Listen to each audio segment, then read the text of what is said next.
Real Virginia is produced by the Virginia Farm Bureau. Farming, it's all good. Visit our website at vafarmbureau.org.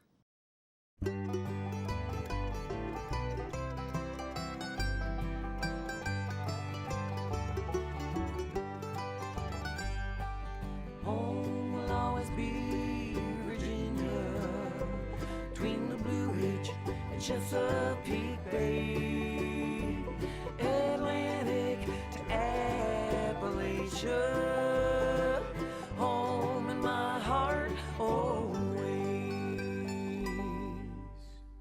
Hello everyone and welcome to Real Virginia, a show about Virginia agriculture and the people who produce all the wonderful products we enjoy. Small farmers could make thousands of dollars off a single acre of land.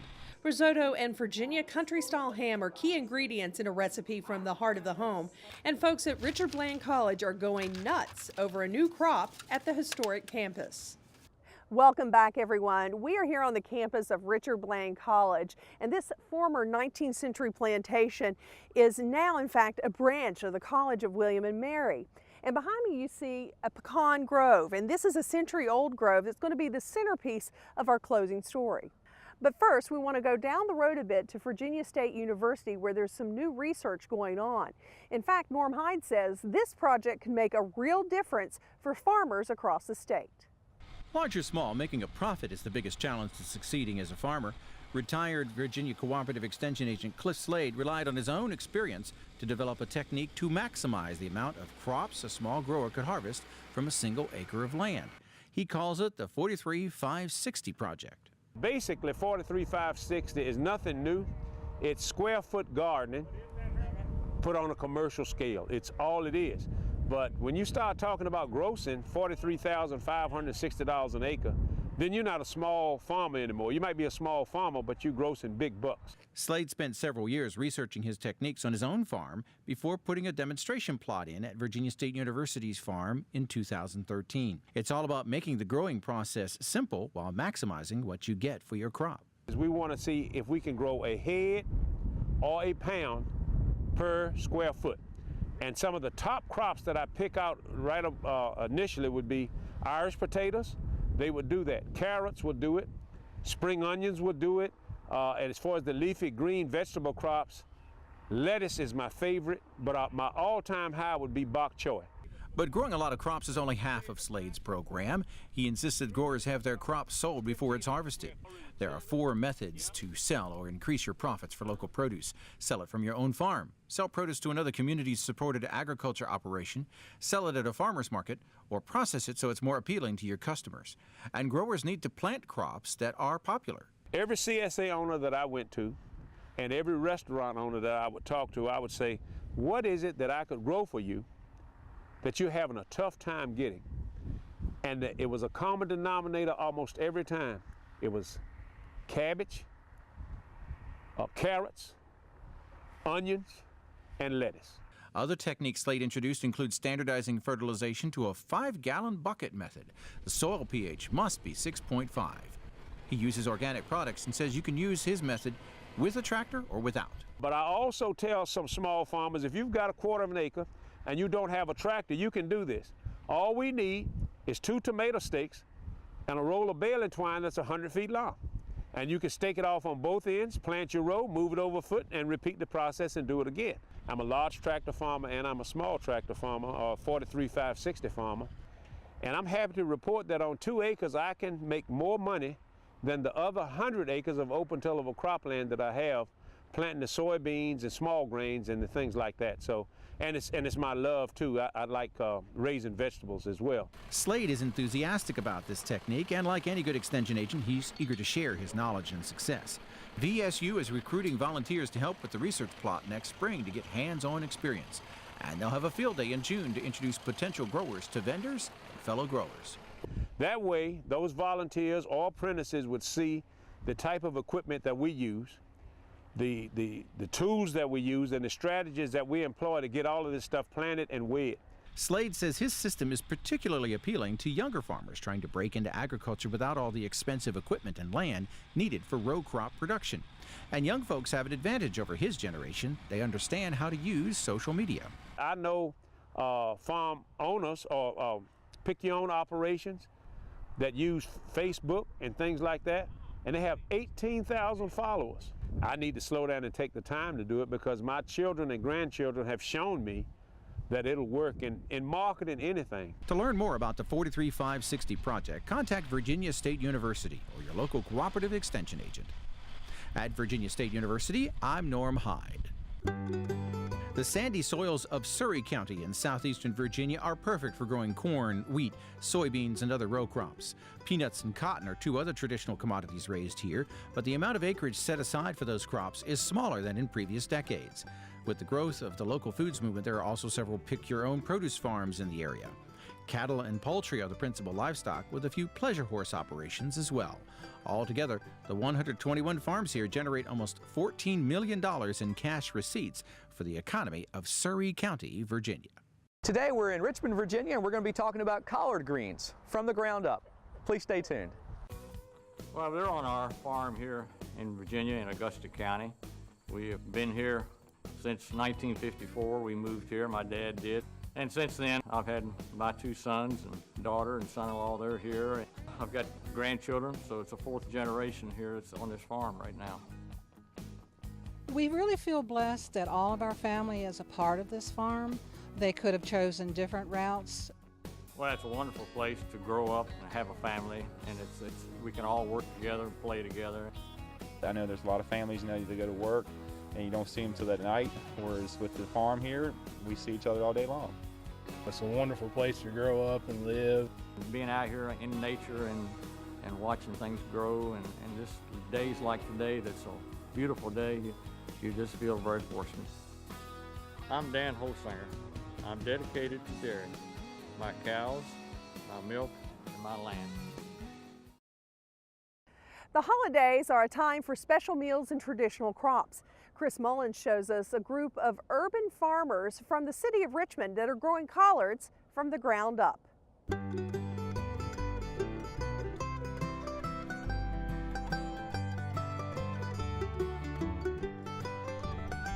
Well, hello. Today we're in Richmond, Virginia, at Mr. and Mrs. Sturtevant's farm. It's an urban farm, a very, very large garden here. And this effort for this whole garden is not just the Sturtevants, but it's a group of friends that get together at this location and other locations around the city to work on gardening. In the spring and the fall, they raise various crops, and they also do education. They work with the community to educate youth and adults about gardening, about collards, which we're going to talk about today, and about other things. Because this time of the year, Thanksgiving, Christmas time, people are very interested in collard greens, and everybody knows about that southern tradition. On New Year's Day, you eat collard greens, black-eyed peas, and cornbread. So we're going to talk a little bit about production, but I want to introduce Mr. Dennis Harvey. Dennis, what have you got going on here in front of us? What are we seeing? Chris, we have a variety of cabbage growing, and 'tis the season for collards. We have a variety of collard greens growing also, and I'd like to show you some of our collard greens growing this season. Let's go look at them. Let's check them out. We planted these collards in middle of August this year. Okay. And did you put seeds in the ground, or did you put transplants in the ground? No, we actually started the seeds in containers, and we waited about 6 weeks until they got transplant size, and we transplanted the plants out in the garden. And we planted them about 18 inches apart. 18 inches apart. Well, they're looking wonderful. Now, if I was a gardener going to do this and I planted them in August, how many days do they take before you start harvesting them? Good. We're going to be harvesting these in a few days. It takes an average of 60, 75 days, and we'll be harvesting these beginning tomorrow. Okay. So it's been about 60 days since we planted them. So, and these can take some light frost or some frost. So they'll go all the way through in Virginia, in central Virginia, to in December, right? They will. The cabbage and the collards are very hardy plants, so we'll be harvesting these up through December, January, if there are any left. If there are any left. Yeah. Now, do you cut the whole plant down, or do you take off leaves, or how do y'all do that? No, Chris, sometimes we'll cut the whole plant down. If we get a large one, we'll take a knife and cut the whole plant down. But normally we would start with the best looking leaves, starting at the bottom up, and then just break them off. Okay. Break them off and do the leaves, the best looking leaves. Okay. Until we get enough to make a meal. Dennis, that was great the way you harvest, and now we've walked up here and looking at some of the different varieties. What were we looking at down there, and what are we looking at here? We're looking at the Georgia Southern variety, and now we're in my favorite area. This is the, we call it a yellow cabbage collard. It's an old heirloom collard that's been in my family over 100 years. It's heirloom because someone has to keep this seed, let the collard mature, collect the seed each year, and we can grow no other collard around it. It's not a very difficult plant to grow. We plant them in August, give them water, mostly give them water, and give them light pesticide. And of course, we use my favorite tool, a garden hoe, to cultivate them, and we worry a little bit about the pests. We just found some of the cabbage looper worm, and we do use a light pesticide or actually come out and hand pick them. Right. But other than that, we can have collards all during the season. Whenever we're ready, just step out back, grab some collards, fresh to the table. So overall, it's a fairly easy crop to grow. As long as the land is prepped properly and you do the production practices that we've talked about here, it's probably a little easier than some of the things like tomatoes even. It is. Good. Well, we're really appreciative of you letting us come here and you talking to us about all the things that you all are doing here. And for more information about collard green production, please contact your local county extension office. From the Ground Up, I'm Chris Mullins. We'll see you next time. Up next on Real Virginia, more holiday meal fun, this time with a country-style ham and risotto recipe from Kendra Bailey Morris in the heart of the home. Cold weather is here, and it's the perfect time for a delicious hot dish of risotto, ham, and squash. Our Kendra Bailey Morris has a great recipe in the heart of the home.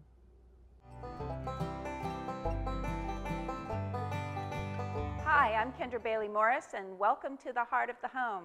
Today we're going to be making one of my favorite dishes, a dish that was actually taught to me by my husband Tim, and it's a risotto dish, and we're going to make it with Virginia-grown acorn squash and prosciutto. And if you've never made risotto before, don't worry. By the time you give it a go and try this recipe, you're going to have it down. A lot of people tend to be a little bit afraid to try risotto. It's a little intimidating, but you'll get it, I promise. If my husband can do it, you can do it. Just kidding. Okay, so what we're going to do is I've got a pan preheated here, and I added about 2 tablespoons of extra virgin olive oil. I'm going to add some prosciutto, and I've already chopped this up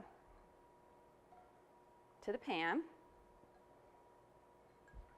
Now you could add pancetta, or you could even add country ham, Virginia country ham if you wanted to as well. You just kind of want that salty combination that's going to go with the sweet acorn squash in there. Get this turned up just a bit. In the meantime, what I've done already, just for time-saving purposes, is I've gone ahead and cooked some acorn squash. And this acorn squash, and you can make it one of 2 ways. In the recipe, I suggest sauteing it in a little bit of olive oil, which crisps it up really nicely and fully cooks it, because when you add it to the risotto, we're adding it at the very end of the dish, and you want to make sure that it's fully cooked. The other way is just to go ahead and roast it, which is how I cook this, and then dice it up, and it's done. So that I've already done ahead of time. You can now hear the prosciutto sizzling. The way it works with risotto is you want to obviously add your flavorings at the beginning, but if you're making like a mushroom risotto or like the acorn squash that we're making, you want to make sure that's already cooked, because the risotto cooks a long time in the pan.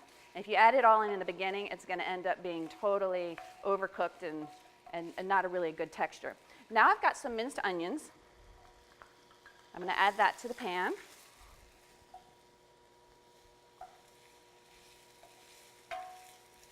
You could add some garlic in here if you wanted to. You could add some shallots, all items that grow in the state of Virginia in abundance. Okay, next I'm going to add the risotto rice. And risotto rice is basically a thick, short grain rice. You can buy it at most grocery stores. And you don't want to substitute other types of rice. You want to definitely use risotto rice. It's called risotto. And there's a reason, because of its textural differences from regular rice, that you don't want to substitute. So what I'm doing now with the rice is I'm toasting it. And what you're looking for when you toast it, and it's very important to toast it, is you're going to have a grain of rice And in the middle, it will stay white, and then on the outside of each side of the rice, it will start to be clear. So basically, you want a piece of risotto rice that used to be white to be risotto rice with a white dot in the middle, if that makes sense. And then the edge is clear, and that's just starting to cook it and toast it. Now, if you wanted to leave the prosciutto out or the meat out, you certainly could and make this a vegetarian dish and substitute for the chicken stock just vegetable stock. Okay, now speaking of chicken stock, I have some chicken stock, low sodium, that I am simmering. And you can see it's got a nice steam going because you want it to be warm. And that's because when we slowly begin to add this to our dish, we don't want it to be so cold that it shocks the dish and lowers the temperature of the pan. That's not going to be good. All right, so that's simmering, and I like to use low sodium because of the saltiness of the ham, and that way you won't oversalt things. Now I've got some white wine, and this is just dry white wine. I encourage you to use Virginia white wines in your cooking and red wines because we have some wonderful wines throughout the state. And now I'm going to begin the process of cooking the risotto. I'm going to switch hands here. And what I'm doing is just adding some of this stock to the pan. And you can see it doesn't take very long for it to begin to evaporate. And what we're going to do from here on out, and I'm going to take a little break while I do it, is I'm going to continue to cook it, and I'm going to ladle bit by bit a little bit more stock as we go along. And it's kind of a long process. It's probably 30 to 40 minutes, depending on how much risotto rice you have, but it's very important that you do it this way. You stir and you ladle, and you stir and you ladle. And you do this at kind of a medium-low temperature, and that's going to bring out the beautiful starchiness of this rice and give it almost a creamy quality, like it's got cream in it, or heavy cream, or half and half, but it doesn't. It's just all the starches of the rice coming out. So I'm going to continue doing this, and we'll take a little break, and we'll be right back.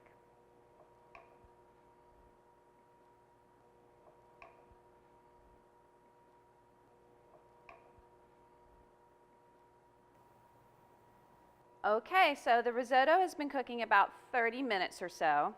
And this is about the time that I'm going to go ahead and add my squash back in.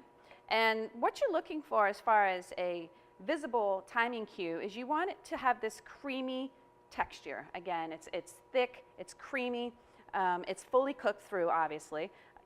I prefer my risotto slightly al dente. That's just a personal thing. But if you would like to keep cooking it a little bit longer to make it softer, you can certainly do that. And what I'm going to do now that I've gone ahead and add my acorn squash back in, and really all you want to do is warm it through, is I'm going to add some Parmesan cheese. You can add about a 1/4 cup or so. You can put extra on top or serve it on the side, and people can add it as they see fit. And now you can really see this risotto starting to come together. And this is a great meal if you're going to make, if you have a crowd coming over and some folks that are hungry, but you don't want to have to do too much. You really just make one dish, and then you serve this like you would pasta with a salad and a nice bottle of Virginia wine and maybe a loaf of bread, and you're good to go. And here you have it. We have a risotto with acorn squash and prosciutto. I'm Kendra Bailey Morris. Let's get cooking. Recipes from the heart of the home can be found on the Virginia Farm Bureau website at vafarmbureau.org. The holidays are the perfect time to enjoy a Virginia-style country ham. While the term country ham didn't appear in print until the 20th century, Virginia colonists were curing ham with salt hundreds of years ago.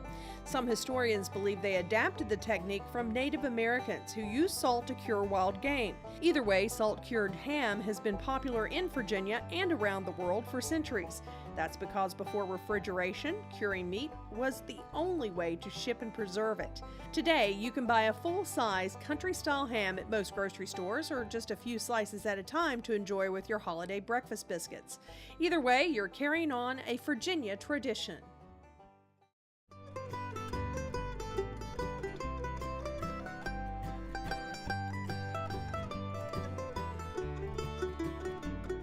Another harvest and holiday favorite is the pecan, and even though Virginia isn't necessarily a pecan state, this historic site at Richard Bland College is hoping to reap the benefits of a century-old plantation.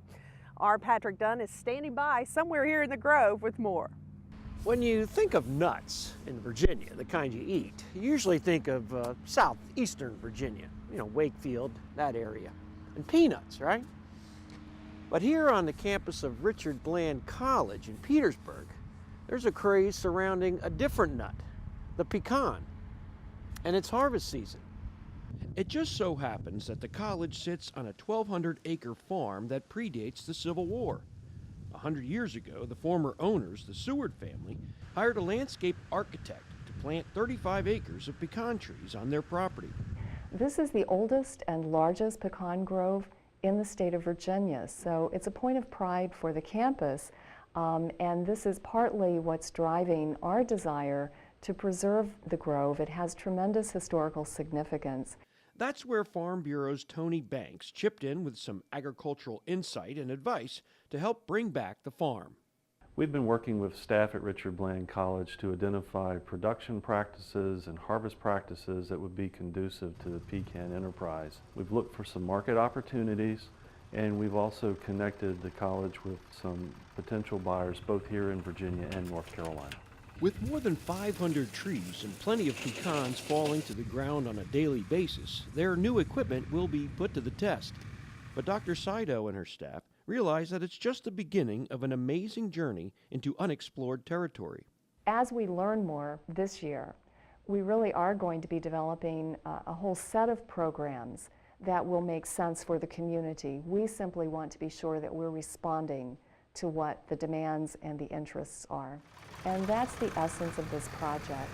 It's being good stewards. It's being responsible for making certain that these groves and the wonderful harvests that we anticipate can be reinvested so that many, many generations to come can enjoy both the beauty but also the harvest, the yield from these trees. Slade believes the Farm Bureau's assistance has given them a good start. Our Director of Property Management and the grounds team here had very little knowledge about pecan trees and about what to expect by way of yield, about how to harvest the nuts, about who to sell the nuts to. Very little knowledge about how to care for the trees. So along all of those fronts and along all of those dimensions, the Farm Bureau has been an advisor to us, has been a resource to us, and we have been just so grateful for that aspect of the relationship, but also in terms of looking at longer range planning. Slade also says students are more engaged this year as news about the harvest plans travel through social media. The groves have become more than just a beautiful part of the campus. They're a source of learning and discovery. Right now, we are engaging students in our collective learning experience. So there are students who are working as part of the harvest, and this is part of their work-study assignment. And as I talk to them when I'm walking around, they seem to be really enjoying this opportunity to be outside. It's a beautiful time of year, but also learning about what this agribusiness is about. So there's that piece of it, but longer term, again, this is a trial year. We are really in learning mode. As we go forward, however, we are planning to integrate agribusiness into our overall business program. From the campus of Richard Bland College in Petersburg, Virginia, I'm Patrick Dunn. That's going to do it for this edition of Real Virginia. We are so glad you could join us to celebrate the bounty Virginia has to offer. Whether it's in your home, your garden, or your landscape, we're proud to say that this is Real Virginia. So for everyone from the Virginia Farm Bureau, thanks for watching. Make it a good month.